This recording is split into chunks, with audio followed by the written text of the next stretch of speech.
अस्सलाम वालेकुम ګرانو کتونکو زه یم فرحان خان میجه 91 نیوز در طرفه ورګرو څنګه چې پټرول او سی ان جی پرایس زیات شوی دی د حواله سره موږ نن راغلی حاجی کې مړی ته جنرال سیکریټری نه بس تاسو کو چې هغه کرایانه ذاتی کړي خلکو ته سم مسلې راځي خلک راځي ته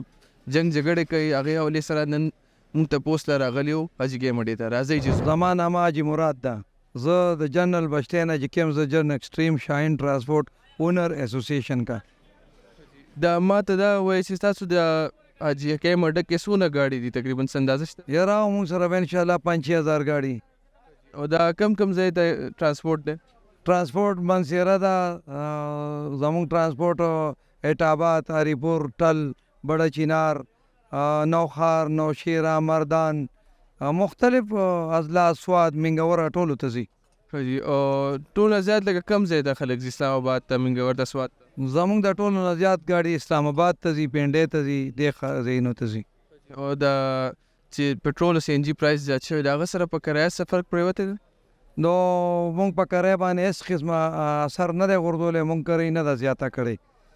خو راتلونکي وخت له زموږ اراده ده چې مونږ کرایه زیاته کړو حاجي دا راته ووایي چې د اسلام آباد لکه اسلام آباد شو منګور شو سواج د دې کرایه څونه ده زمونږ د اسلام آباد کرایه موجوده 600 روپۍ ده او لکه سواد هغه نه پس خپل کار دی ځان له شټینونه دی او ځان له دغه دي دغې هر سړي نه مونږ تپوس نه کوو مونږ په غټه سطح باندې یو سیسټم چلو بیا هر سړی خپل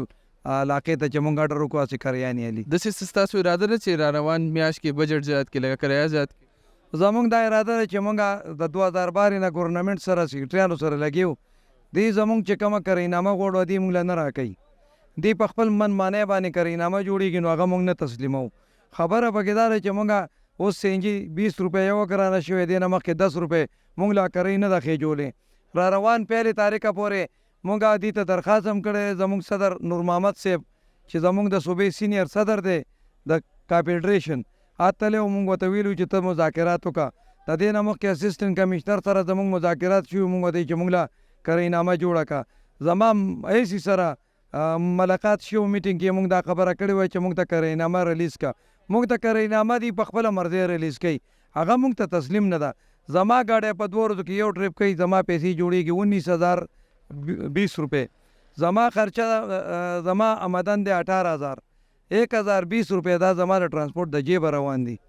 کم ناز کم دی خلکو له دا پکار دی چې یو جین میټینګ راوغواړي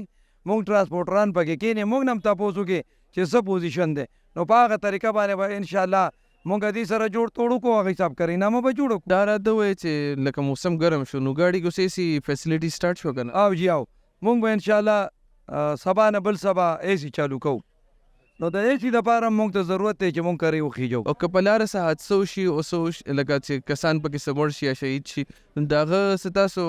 پینلټي څه ورکوئ یاره جی هغه خو مونږ سره دا یو انشورنس محکمه وه د 900 کاله مخکې مونږ ته راغلې وه هغې له به مونږ پیسې ورکولې د ټیکهدارانو په ذریعه نو ګاډو له به سا خوا دې خوا ورکول زموږ انشورنس سیسټم نشته نه مونږ د ګاډو نالو نو مونږ هېڅ قسمه دې له سهولت نشو ورکولی دا د ګورنمنټ کار دی ګورنمنټ مختلف طریقو سره مانه ټیکسونه الي پرمټ رول ټیکس مختلف موټروی ټول پلازا رانالي 1120 دلته رانالي خو موږ ته ګورنمنټ سهولت نه دی راکړی او چې دلته څوک راشي مثال په طور ځان نه ګاډي کې ټیکټ بک کړي پیسې ورنه کړي څه جنګ جګړې وکړي د هغې سره تاسو لکه څه رد عمل کوئ او موږ انشاءالله جنګ جګړې نه پرېږدو موجوده مونږ خپله ناست یو مونږ هېڅ قسمه نه جنګ جګړې کوو نه زما ترانسپورټ جګړې کوي مونږ یو غریبه طبقې یو مونږ په هره طریقه یو مسلې حل لو بس